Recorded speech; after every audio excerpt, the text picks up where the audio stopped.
Pemerintah Kabupaten Sorong, Provinsi Papua Barat Daya tekan nota kesepahaman dengan Kejaksaan Negeri Sorong dan Polres Sorong dalam rangka koordinasi aparat pengawas internal pemerintah dengan aparat penegak hukum dalam penanganan pengaduan masyarakat terhadap penyelenggaraan pemerintah. Penjabat Bupati Sorong Yan Pietmoso menjelaskan pemerintah yang bersih dan berwibawa harus butuh pemimpin yang memiliki integritas dalam mengelola dan menjalankan pemerintahan ini secara baik dan benar.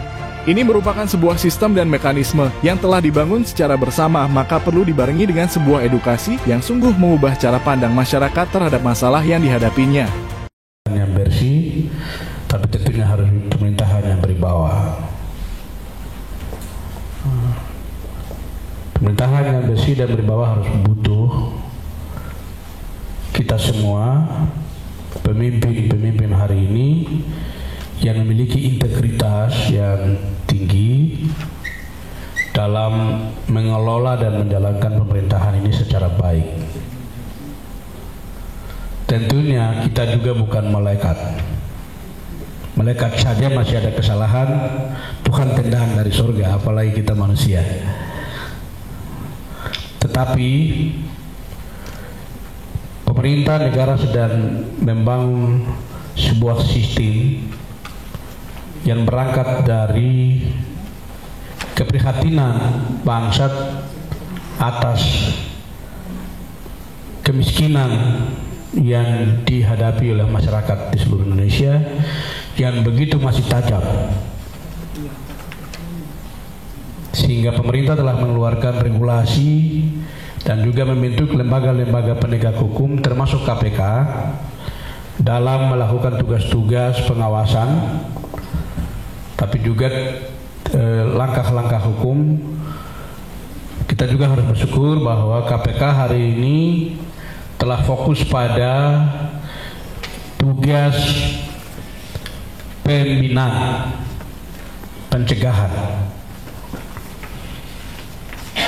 Itu juga menjadi tugas kita bersama, APH dan APIP.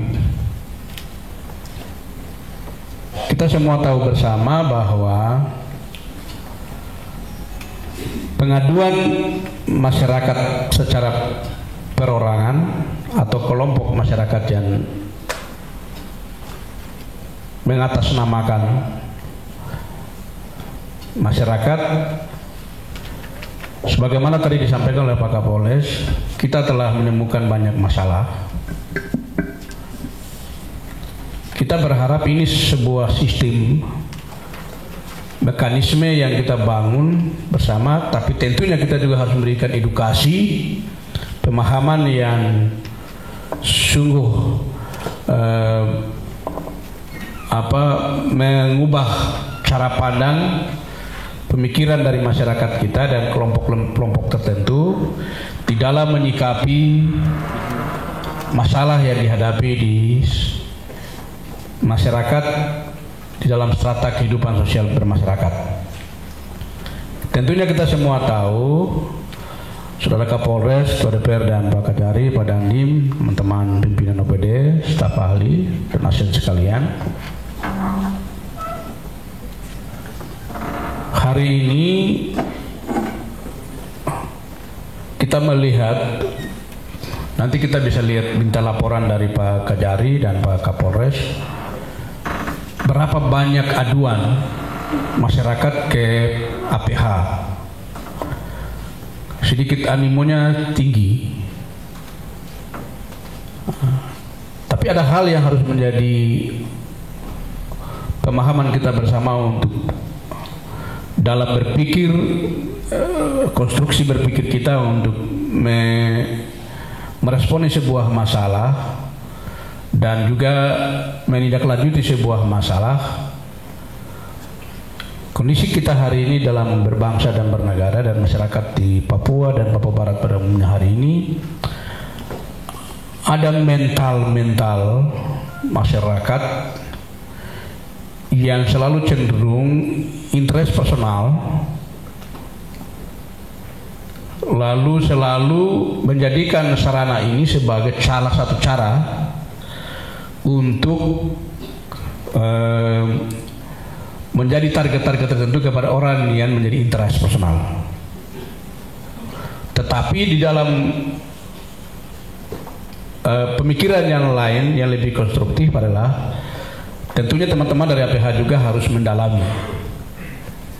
mendalami jenis perkaranya dan sebagaimana tadi arahan Pak Kapolres, penyelidikan dan penyelidikan ya, status tahapannya. Tapi kita berharap masyarakat kita dan kelompok-kelompok lembaga manapun kita harus edukasi ya, karena ini menjadi kesepakatan kita bersama, sehingga masyarakat yang menyampaikan aduan atau pengaduannya kepada APH, mereka juga harus memberikan kepercayaan. Kadang mereka memberikan laporan pengaduannya kepada Pak Kajari dengan Pak Kapolres karena interest personal yang lebih dominan, lalu mereka mulai menggunakan cara lain untuk bermain lagi. Katakan misalnya demo, dihukum itu asas praduga tak bersalah. Tetapi dalam konteks tugas fungsi kita APH dan APIP, laporan yang nanti dari masyarakat ke Pak Kajari dan juga ke Kapolres ya bisa dikoordinasikan dengan pemerintah, dalam hal ini APIP ya,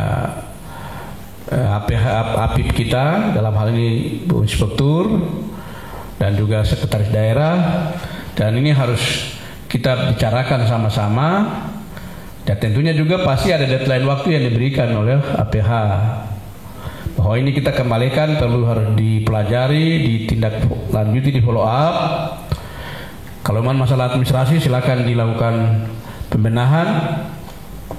Kalau memang di situ diduga ada terjadi unsur-unsur korupsi lalu terjadi kerugian negara, ya saya pikir itu bisa kita lakukan.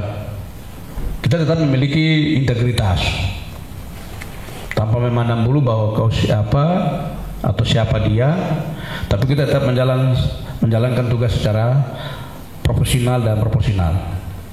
Gitu. Jadi terkait dengan kasus-kasus yang hari ini paling banyak ini yang melapor ini kasus dana desa, ya, dana desa.